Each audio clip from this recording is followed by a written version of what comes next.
आणि अरण्यामध्ये गेला। हा देह त्यागणार तेवढ्यात एक असत पुरुषाची भेट झाली। संत म्हणतात, ए पुरुषा काय करतोस? मग त्यानं घडलेला प्रकार सर्व त्या साधू महाराजांना सांगितला, सत्पुरुषांना सांगितला। सत्पुरुष म्हणले, सत्पुरुषांनी भविष्य पाहिलं, त्या आत्मदेवाचं डोळे झाकले आणि आत्मदेवाच्या कपाळाकडे पाहिलं। काय दिसलं त्याला? काय दिसलं मायबाप? माझं गाव काय दिसलं? मंडप दिसला? अहो, आत्मदेवाच्या कपाळाकडे साधू महाराजांनी पाहिलं। काय दिसलं? पुत्र तर नाहीच, या जन्मात तर नाहीच, पण इथून पुढचे 7 जन्म, सप्त जन्म नैवच नैवच, 7 जन्म याला पुत्र प्राप्ती होणार नाही। पण साधू महाराजांनी ओळखलं, या जन्मात पुत्र नाही तर एवढा दुःखी, आणि पुढच्या 7 जन्माचं जर भविष्य सांगितलं तर किती दुःखी होईल? होय कोंडकर महाराज, 7 जन्माचं भविष्य सांगितलं जास्त दुःखी होईल। म्हणून साधू महाराजांनी काही केलं नाही, गपचिप राहिले। आपल्या झोळीमध्ये हात घातला, झोळीमध्ये कोणतं तरी एक फळ होतं, ते फळ हातामध्ये घेतलं आणि आत्मदेवाच्या हातामध्ये ठेवलं। जा म्हणले आत्मदेवा, हे फळ तू तुझ्या पत्नीला खाऊ घाल, यापासून तुला मुलगा होईल। आत्मदेवाला आनंद झाला।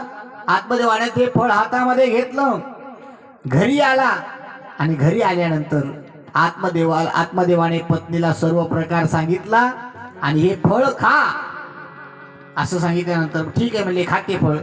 आणि ते फळ धुंदुलीकडे दिलं आणि आत्मदेव बाहेर निघून गेले। पण धुंदुलीला छंद कोणता होता? बहुजल्पिका, काय लोक वार्ता रता, स्त्रियांबरोबर गप्पा मारण्यामध्ये तिला जास्त रुची होती, रस होता।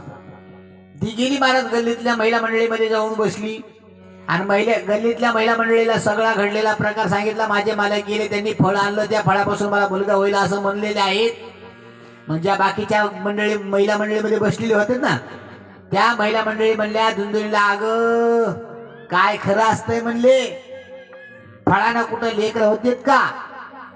मग महाराज ती म्हणली, पण माझ्या मालकानं तर मला फळ दिलंय। मग काय कर म्हणले, तू या फळाची परीक्षा घे, हे फळ तू न खाता कोणाला तरी खाऊ घाल, तू नाटक कर। पण नाटक करायचे किती दिवस? नाटक झाकत का?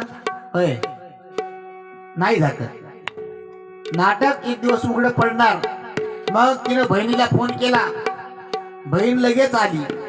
बहिणीलाही सांगितलं, बहीण म्हणली, आत्या ताई घाबरू नको, मी आता गर्भवती आहे, मला ही मुलगा होणार आहे, मी झालेला मुलगा लगेच तुला देऊन टाकेन, त्या बदल्यामध्ये मात्र मला तू काय कर, धन संपत्ती काहीतरी सोनं नाणं मला देऊन टाक।